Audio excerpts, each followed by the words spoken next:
ಪಂಜಾಬ್ ಮಾಜಿ ಉಪಮುಖ್ಯಮಂತ್ರಿ ಸುಖ್ಬೀರ್ ಸಿಂಗ್ ಬಾದಲ್ ಮೇಲೆ ಗುಂಡಿನ ದಾಳಿ ನಡೆದಿದ್ದು ಯಾಕೆ? ದಾಳಿಕೋರ ನಾರಾಯಣ್ ಸಿಂಗ್ ಚೌರ ಹಿನ್ನೆಲೆ ಏನು? ಸುಖ್ಬೀರ್ ಸಿಂಗ್ ಬಾದಲ್ ಅಮೃತಸರದ ಸ್ವರ್ಣ ಮಂದಿರದಲ್ಲಿ ಅನುಭವಿಸುತ್ತಿರುವ ವಿಶಿಷ್ಟ ಶಿಕ್ಷೆ ಏನು? ಇದರ ಹಿಂದಿನ ಕಾರಣ ಏನು? ಅಮೃತಸರದ ಸ್ವರ್ಣ ಮಂದಿರದ ಪ್ರವೇಶ ದ್ವಾರದಲ್ಲಿ ಸಿಖ್ಖರ ಪರಮೋಚ್ಚ ಸಂಸ್ಥೆ ಅಕಾಲ್ ತಖ್ತ್ ವಿಧಿಸಿದ್ದ ಧಾರ್ಮಿಕ ಶಿಕ್ಷೆ ಅನುಭವಿಸ್ತಾ ಇದ್ದ ಶಿರೋಮಣಿ ಅಕಾಲಿ ದಳದ ಮುಖಂಡ ಸುಖ್ಬೀರ್ ಸಿಂಗ್ ಬಾದಲ್ ಮೇಲೆ ವ್ಯಕ್ತಿಯೋರ್ವ ಬುಧವಾರ ಬೆಳಗ್ಗೆ ಗುಂಡಿನ ದಾಳಿ ನಡೆಸಿದ್ದಾನೆ. ಅದೃಷ್ಟವಶಾತ್ ಗುಂಡು ಗೋಡೆಗೆ ತಗುಲಿದ್ರಿಂದ ಬಾದಲ್ ಪ್ರಾಣಾಪಾಯದಿಂದ ಪಾರಾಗಿದ್ದಾರೆ. ಬಾದಲ್ ಅವರು ಅಮೃತಸರದ ಸ್ವರ್ಣ ಮಂದಿರದ ಪ್ರವೇಶ ದ್ವಾರದಲ್ಲಿ ನೀಲಿ ಸಮವಸ್ತ್ರ ಧರಿಸಿ ಗಾಲಿ ಕುರ್ಚಿಯಲ್ಲಿ ಕೂತ್ಕೊಂಡು ಕುತ್ತಿಗೆಗೆ ತನ್ನ ತಪ್ಪಿನ ಕುರಿತ ಫಲಕ ಮತ್ತು ಕೈಯಲ್ಲಿ ಈಟಿಯನ್ನ ಹಿಡ್ಕೊಂಡು ತಂಖ ಅಂತ ಕರೆಯಲ್ಪಡುವ ಧಾರ್ಮಿಕ ಶಿಕ್ಷೆಯನ್ನ ಅನುಭವಿಸ್ತಾ ಇದ್ರು. ಶಿರೋಮಣಿ ಅಕಾಲಿ ದಳದ ಅಂದ್ರೆ ಎಸ್ಎಡಿ ನಾಯಕ ಸುಖ್ಬೀರ್ ಸಿಂಗ್ ಬಾದಲ್ ಧಾರ್ಮಿಕ ಶಿಕ್ಷೆ ಅನುಭವಿಸ್ತಾ ಇರೋದು ಮಂಗಳವಾರ ಸುದ್ದಿಯಾಗಿದ್ದು, ಈ ಕುರಿತ ಫೋಟೋ ಹಾಗೂ ವಿಡಿಯೋಗಳು ವೈರಲ್ ಆಗಿದ್ವು. ಸಿಖ್ ನಂಬಿಕೆಯಲ್ಲಿ ತಂಖ ಅಂತ ಕರೆಯಲ್ಪಡುವ ಧಾರ್ಮಿಕ ಶಿಕ್ಷೆಯನ್ನ ಸುಖ್ಬೀರ್ ಸಿಂಗ್ ಬಾದಲ್ ಮತ್ತು ಪಕ್ಷದ ಇತರ ನಾಯಕರಿಗೆ ಅಕಾಲ್ ತಖ್ತ್ ಸಾಹಿಬ್ ಸೋಮವಾರ ವಿಧಿಸಿತ್ತು. 2007ರಿಂದ 2017ರವರೆಗೆ ಪಂಜಾಬ್ನ ಶಿರೋಮಣಿ ಅಕಾಲಿ ದಳ ಸರ್ಕಾರ ಮಾಡಿದ ತಪ್ಪುಗಳಿಗೆ ಧಾರ್ಮಿಕ ಶಿಕ್ಷೆಯ ಭಾಗವಾಗಿ ಅಕಾಲಿ ದಳದ ನಾಯಕ ಸುಖ್ಬೀರ್ ಬಾದಲ್ಗೆ ಅಮೃತಸರದ ಸ್ವರ್ಣ ಮಂದಿರದಲ್ಲಿ ಸೇವಾಕರ್ತರಾಗಿ ಪಾತ್ರೆ ತೊಳಿಬೇಕು ಹಾಗೂ ಪಾದರಕ್ಷೆಗಳನ್ನ ಸ್ವಚ್ಛಗೊಳಿಸಬೇಕು ಅಂತ ಸಿಖ್ ಧಾರ್ಮಿಕ ಗುರುಗಳು ತಂಖ ಅಂದ್ರೆ ಧಾರ್ಮಿಕ ಶಿಕ್ಷೆಯನ್ನ ವಿಧಿಸಿದ್ರು. ಸುಖ್ಬೀರ್ ಬಾದಲ್ ಮಾತ್ರವಲ್ಲದೆ ಅವರ ಅವತ್ತಿನ ಇತರೆ ಕ್ಯಾಬಿನೆಟ್ ಸದಸ್ಯರಿಗೆ ಗೋಲ್ಡನ್ ಟೆಂಪಲ್ ನಲ್ಲಿ ಶೌಚಾಲಯ ಹಾಗೂ ಪಾತ್ರೆ ತೊಳೆಯುವ ಶಿಕ್ಷೆ ವಿಧಿಸಲಾಗಿತ್ತು. ತನ್ನ ತಂದೆ ಪ್ರಕಾಶ್ ಸಿಂಗ್ ಬಾದಲ್ ನೇತೃತ್ವದ ಪಂಜಾಬ್ ಸರ್ಕಾರದಲ್ಲಿ ಉಪಮುಖ್ಯಮಂತ್ರಿಯಾಗಿದ್ದ ಸುಖ್ಬೀರ್ ಬಾದಲ್ ಸಿಖ್ ಧರ್ಮದ ಧಾರ್ಮಿಕ ಗ್ರಂಥವಾದ ಗುರು ಗ್ರಂಥ ಸಾಹಿಬ್ನ 2015ರ ನಿಂದನೆ ಪ್ರಕರಣದಲ್ಲಿ ಮತ್ತು 2007ರ ಧರ್ಮ ನಿಂದನೆಯ ಪ್ರಕರಣದಲ್ಲಿ ಡೇರಾ ಸಚ್ಚಾ ಸೌದ ಮುಖ್ಯಸ್ಥ ಗುರ್ಮೀತ್ ರಾಮ್ ರಹೀಂ ಪರ ಒಲವು ತೋರಿಸಿದ್ದಕ್ಕಾಗಿ ಶಿಕ್ಷೆಗೆ ಗುರಿಯಾಗಿದ್ದಾರೆ. 2007ರಲ್ಲಿ ಸಿಖ್ ಸಮುದಾಯದಿಂದ ಬಹಿಷ್ಕಾರಗೊಂಡರೂ ರಾಮ್ ರಹೀಂನೊಂದಿಗೆ ಅಕಾಲಿ ನಾಯಕತ್ವ ಸಂಬಂಧವನ್ನ ಉಳಿಸಿಕೊಂಡಿದೆ ಅಂತ ಆರೋಪಿಸಲಾಗಿದೆ.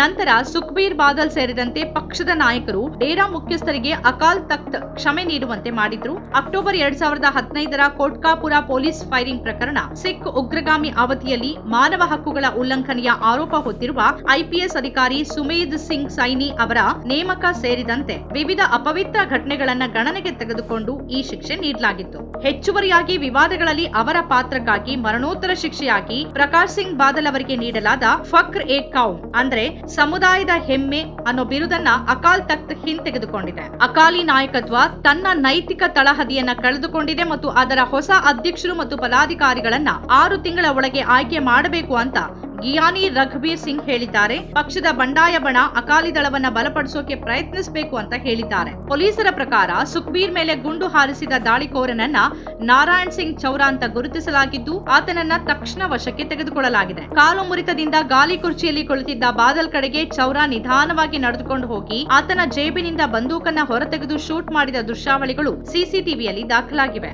ಇಂದು ಬೆಳಗ್ಗೆ 9:30 ಸುಮಾರಿಗೆ ಈ ಘಟನೆ ಸಂಭವಿಸಿದ್ದು, ಬಾದಲ್ ಕುಳಿತಿದ್ದ ಕೆಲವೇ ಮೀಟರ್ ದೂರದಲ್ಲಿ ಚೌರ ಪಿಸ್ತೂಲ್ ತೆಗೆದು ಗುಂಡು ಹಾರಿಸೋಕೆ ಪ್ರಯತ್ನಿಸಿದ್ರು.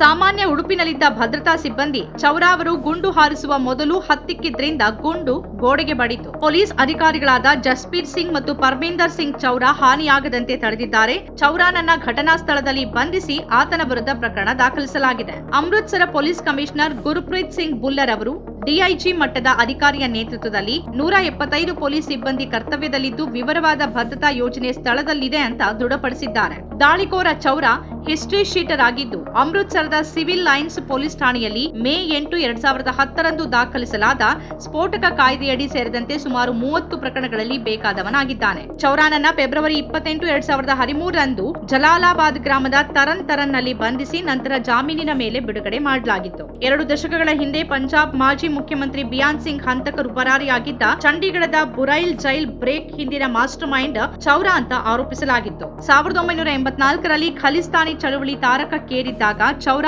ಪಾಕಿಸ್ತಾನಕ್ಕೆ ಓಡಿ ಹೋಗಿದ್ದ.